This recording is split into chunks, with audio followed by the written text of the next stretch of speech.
اعوذ باللہ من الشیطان الرجیم بسم اللہ الرحمن الرحیم. تمام تعریف خدا برتر کے لیے، درود و سلام محمد و آل محمد کے لیے. ناظرین کا میں آپ کا میزبان خواجہ رضا نقوی قائم ٹی وی کے خصوصی رمضان ٹرانسمیشن میں آپ کی خدمت میں حاضر ہوں. مسلسل ہم الگ الگ عنوان سے پروگرام آپ کی خدمت میں لے کر آ رہے ہیں، اور اس وقت بھی ہم موجود ہیں ایک خاص پروگرام کے لیے. آئیے ہم اپنے مہمان جو کہ بہترین گفتگو فرما رہے ہیں، پچھلی نشست میں انہوں نے بے انتہا خوبصورت انداز میں گفتگو فرمائی. آئیے چلتے ہیں ان کی طرف اور ان سے ہم آج کے اس موضوع پہ بات بھی کرتے ہیں. ہمارے اسٹوڈیو میں موجود ہیں خطیب اہل بیت مولانا ابو طالب.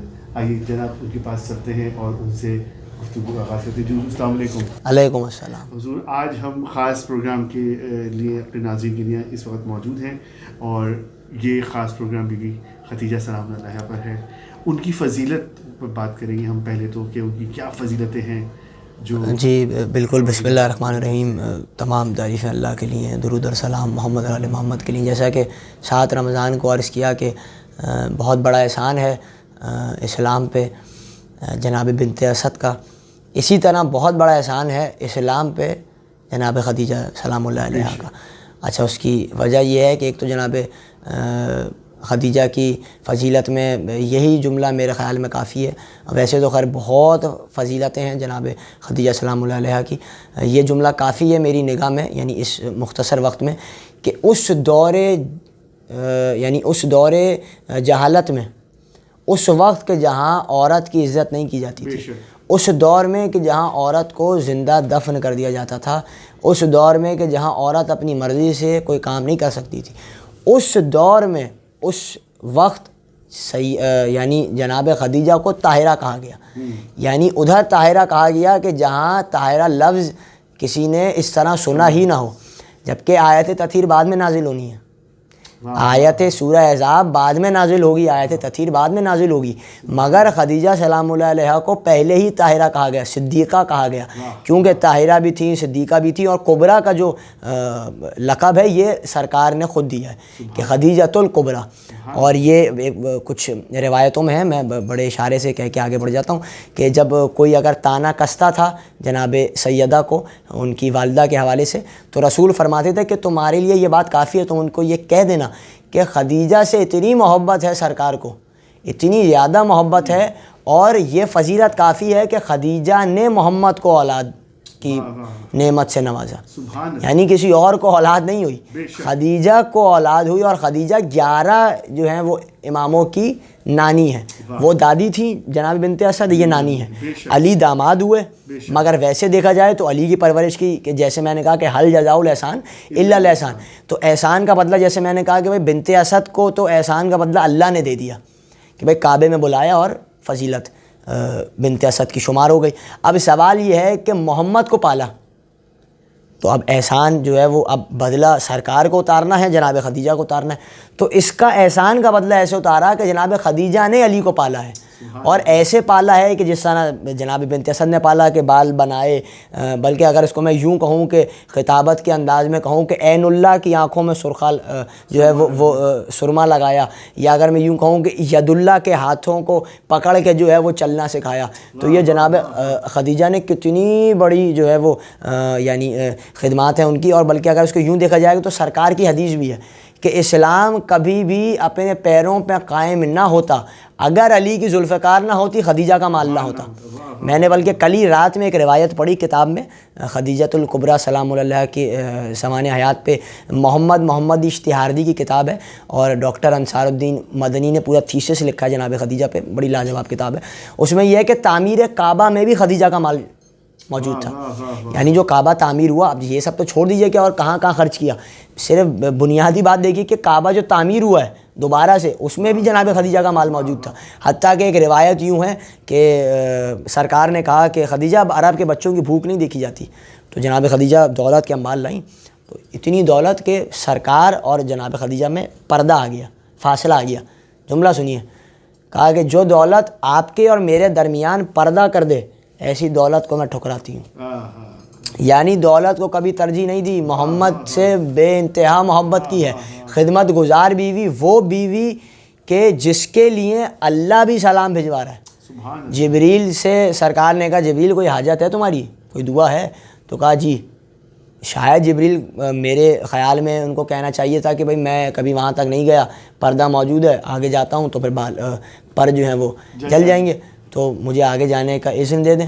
انہوں نے کہا میری حاجت یہ ہے کہ آپ خدیجہ کو میرا سلام کہیے گا، یعنی جبریل کی خواہش ہے کہ خدیجہ کو سلام کیا جائے۔ اللہ سلام بھجواتا رہتا ہے، اور جب غار حرا پہ موجود تھے سرکار تو جاتی تھیں اپنے ہاتھوں سے کھانا پکا کے رسول کی خدمت کے لیے، تو رسول کی خدمت بھی کی ہے، امامت پہ احسان بھی کیا ہے، نبوت پہ احسان بھی کیا، اسلام پہ احسان کیا ہے۔ تو جناب خدیجہ کی بیٹی فاطمہ زہرا، یعنی وہ بی بی کے جن کو اگر آپ اس کو یوں کہیں کہ داماد جو ہے وہ 11 اماموں کا باپ ہے، بے شک بیٹی سے نسل امامت چلی ہے۔ تو محسن نقوی صاحب کا ایک بند ہے، کیا لاجواب بند ہے، وہ کہتے ہیں کہ چمکا ہے کچھ ایسے مہو اختر تیرے گھر کا، جبریل امی بھی ہے گداگر تیرے گھر کا، فیضان نظر سب پہ برابر تیرے گھر کا، مقروض ہے خود دین پیمبر تیرے گھر کا۔ اب وہ کہتے ہیں محسن نقوی شہید کہ میں سوچتا رہتا ہوں کہ تو کون ہے کیا ہے، میں سوچتا رہتا ہوں کہ تو کون ہے کیا ہے، بی بی تیرا داماد نصیری کا خدا ہے۔ واہ واہ واہ واہ، سبحان اللہ سبحان اللہ۔ حضور آخر میں چاہوں گا کہ کچھ ان کی وفات کے جو وہ پس منظر ہے اس کو تھوڑا سا دیکھیں۔ بالکل، جیسا کہ ابھی تو بہت ساری چیزیں رہ گئیں جناب خدیجہ پہ بیان ہونے کے لیے، کہ کم سے کم اس کے لیے بھی 10 سے 12 پروگرام چاہیے کہ جناب خدیجہ کی اتنی فضیلتیں کہ اسلام ان کے مال کی وجہ سے جو ہے وہ پھیلا، اور اسلام جو ہے وہ کبھی بھی اپنے قدموں پہ جو ہے وہ نہ موجود رہتا اگر خدیجہ کا مال نہ ہوتا۔ پھر خدمت کی، امامت کی، رسالت کی، اور یہی کافی ہے کہ وہ طاہرہ بھی ہیں، صدیقہ بھی ہیں، کبریٰ بھی ہیں، مگر جتنی فضیلت ہے اسی طرح وفات کا غم، اور یقیناً ہم جو ہے وہ تعزیت پیش کرتے ہیں رسول اللہ کی بارگاہ میں، جناب سیدہ سلام اللہ کی بارگاہ میں، کہ وہ 3 یا 4 برس کی ہیں، اور ماں کا جو ہے وہ سایہ ان کے سر سے جو ہے وہ اٹھ چکا ہے۔ تو یہ کافی ہے، جیسا کہ میں نے عرض کیا 7 رمضان کو کہ ایئر آف گریف کہلایا وہ، یعنی سرکار کے لیے، کہ سرکار ابو طالب کی بھی وفات ہوئی اور جناب خدیجہ کی بھی وفات ہوئی، اور وہ خدیجہ کے جن کے پاس دولت کے انبار تھے، وہ خدیجہ ایک وقت میں شیب ابی طالب میں فاقے رکھا کرتی تھی، فاقے کیا کرتی تھی۔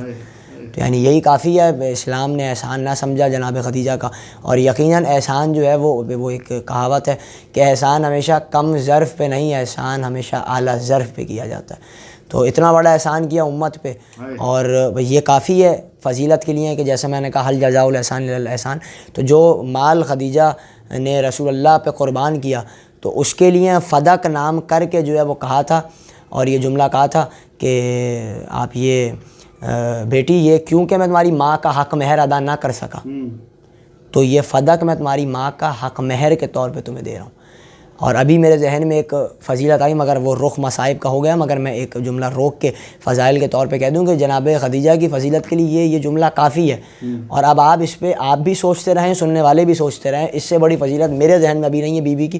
وہ فضیلت یہ ہے کہ جب ورقہ بن نوفل نے بتایا کہ سرکار ہیں اور نبی ہوں گے اور یہ ساری چیزیں بتائیں، تو کہا کہ تم جو ہو وہ میری شادی محمد سے کروا دو، تو کہا بدلے میں آپ سے مجھے ایک چیز چاہیے، شفاعت۔ سوال یہ، اسلام تو آیا نہیں بھائی، ابھی نہ اسلام آیا، نہ شریعت آئی، نہ جنت جہنم کا بھی مسلمانوں کو معلوم ہے، ابھی تو کوئی مسلمان بھی نہیں ہوا، مگر سوال یہ ہے کہ یہ ورقہ بن نوفل کہہ رہا ہے مجھے شفاعت چاہیے محشر میں، کیونکہ شفاعت ہوگی محمد کے ہاتھ میں۔